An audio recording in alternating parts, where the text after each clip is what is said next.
आ रही है सत्ती बड़ी खबर उत्तर प्रदेश की जनपद गोंडा से। बकाया गन्ना भुगतान को लेकर किसान आंदोलन।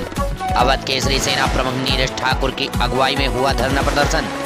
बताते चले कि बाजार चीनी मिल कुंदर की मोतीगंज गोंडा ने 2 वर्षों से किसान के गन्ने का बकाया पैसा नहीं दे रहे थे, जिसे कुछ बौखलाए किसान ने अपनी गन्ने की खेती जला दी, जिसे रोष में आए किसानों ने लगभग 4000 की संख्या में मिल पे जाके मिल बंद करवा के धरना प्रदर्शन किए और फिर मिल के जीएम ने 20 फरवरी तक बकाया पैसा दे देने का लिखित आश्वासन दिया।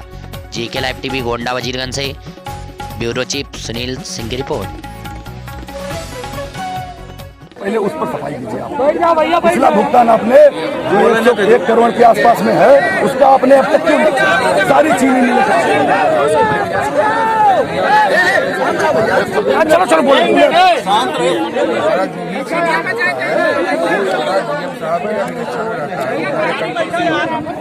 उसके बाद हमको जितने टेक दिए हैं वो सारा पैसा जो नहीं शांत रहो सब उसका 85% किसानों के खाते में जाता है।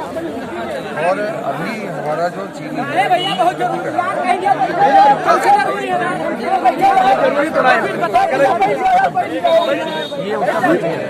वो सबसे पहले और बाकी मिले हैं, पार्ले ग्रुप है, यहाँ पे जो है बलरामपुर ग्रुप है, ये इनका पेमेंट सही समय पे आ रहा है और आपका पेमेंट क्यों सही समय पे नहीं आ रहा है? पहले बताइए, ये क्या दूसरे सिस्टम से चला रहे हैं अपनी मिल?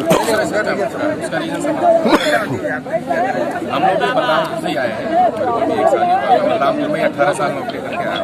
उसकी प्रक्रिया ये है, बलराम है चाहे पार्ले उनको जो चीनी बनती है उसमें जो है एडवांस लोन करते हैं ना, और उसमें कुछ इंटरेस्ट लगता है। तो जितनी चीनी बनती है उसमें एडवांस पेमेंट बैंक करता जाता है, तो ऐसा जो है भुगतान में डेली निकलता है, इसलिए वो फास्ट है। बट हमारे ग्रुप में क्या है कि हमारे ग्रुप को बैंक एडवांस नहीं देता, क्योंकि हम लोग का ऑलरेडी बैंक पे लोन है। जो चीनी मिल लगाई थी ना हम लोगों ने 14 प्रदेश में लगाई, उसको लोन लिया था। उसके बाद 3 से 4 साल उसमें घाटा हुआ बहुत, तो लोन लेने के बाद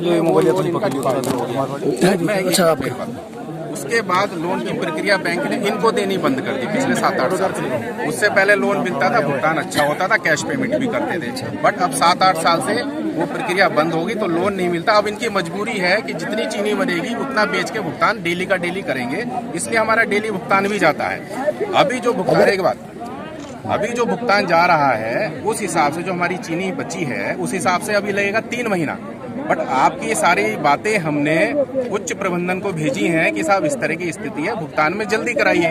अभी जो रेगुलर चीनी बिक रही है उस हिसाब से हमारा 31 मार्च लगता, बट उन्होंने ये आश्वासन दिया है कि जो चीनी हम बेच रहे थे 70-80 हजार कुंटल, वो उन्होंने डबल परमिशन लेने के लिए खाद्य मंत्रालय दिल्ली से परमिशन भेजी है कि हमको डबल चीनी बेचने की परमिशन दीजिए, ताकि हम 28 फरवरी तक कर दें। अब 1 मिनट, तो उस लिहाज से 28 फरवरी तक भुगतान होने की पूर्ण। अभी आपने कहा है कि हम कंटिन्यू पेमेंट कर रहे हैं। हाँ। अगर आप कंटिन्यू पेमेंट करते तो ये बताइए पिछले साल का भुगतान अब तक हो गया होता कि नहीं? 365 दिन आपको नहीं मिला जो है ये भुगतान करने के लिए। यही बात है, आप वो मेरा पॉइंट समझे नहीं। वो डेली जो चीनी बिकती है 1 महीने में 60,000 का खाद्य मंत्रालय से परमिशन आती है कि इससे ज्यादा चीनी नहीं बेचेंगे। यदि वो कहते नहीं 1 महीने में आप 4 लाख बेच दो, तो 1 महीने में ही हमारा सारा भुगतान हो जाएगा। बट उस पर परमिशन उससे ज्यादा